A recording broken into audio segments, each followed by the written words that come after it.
तो उन्होंने नरसी जी को ही पत्रिका भेजी और अब उनको पता है कि मायरा भरना है। उन्होंने एक पत्रिका भिजवाई जिस पत्रिका में लंबी लिस्ट गई थी, सोने का ये जाएगा, सर से पैर तक हीरे के जेवर आएंगे नानी बाई के लिए, ननद के लिए ये, यहाँ तक कि जो सिक्योरिटी गार्ड है उस समय उसके लिए सोने के तीर मंगवाए। और लास्ट में लिखा इतना होगा तो ही आना, वरना नहीं आना यहाँ पे। और वो 16 सूर्यों के साथ, सूर्या मतलब होते अंधे साधु, 16 सूर्यों के साथ वो गए मायरा भर। और वहाँ उनको बहुत सताया गया, उनको खाना नहीं दिया, उनको रहने की जगह नहीं दी, उनको टूटी हुई दुकान दी जहाँ कीड़े मकोड़े चल रहे हैं, गद्दा नहीं, चादर नहीं, पूरा गांव उनका मजाक उड़ाता था, बहुत सताया। और इस एंड तक नानी बाई को सताया कि नानी बाई ने उनसे वो मिलने आई और खूब चिल्लाती है कि किसने बोला था आने, जब पैसे हैं नहीं, कुछ कर नहीं सकते तो तुम आए क्यों, मेरी बेइज्जती करने आए थे यहाँ पे, और यही करना था तो मुझे पैदा होते ही मार देते।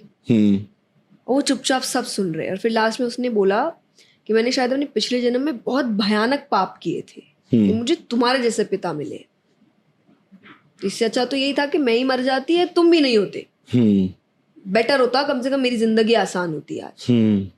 और वो इस पर भी उनको यही समझाते हैं कि ठीक है, काम कर, अपने ससुराल वालों के पास जा और एक और कागज लेकर आ मायरे का, उनको और क्या क्या चाहिए। अच्छा। तो उनको समझ आ गया कि ये इतनी दुखी हो गई कि अब ये खाली बैठी तो ये पहला काम तो शायद करेगी, कुएं में कूदेगी। तो इसको बिजी रखते हैं। ओके। तो ये जाएगी, ससुराल वालों को बोलेगी, ससुराल वाले 2 बात बोलेंगे, फिर ये मनाएगी, वो लिखने बैठेंगे, वो उससे पूछा।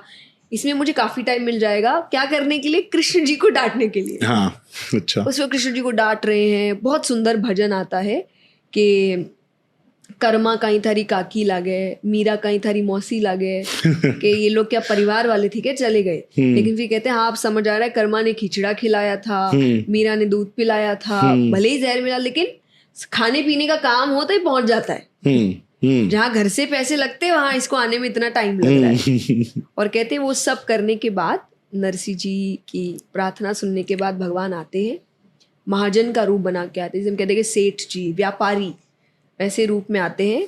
उस समय भगवान ने 56 करोड़ का मायरा भरा, 56 करोड़। उसी को हम कहते हैं नानी बाई का मायरा, कि भगवान आए, भगवान ने मायरा भरा। पर ये कथा आपको सिखाती कि आते तो हैं, पर आने से पहले इतना पेशेंस भी आपका चेक करते हैं कि आप उनको सिर्फ अपने मतलब से नहीं बुला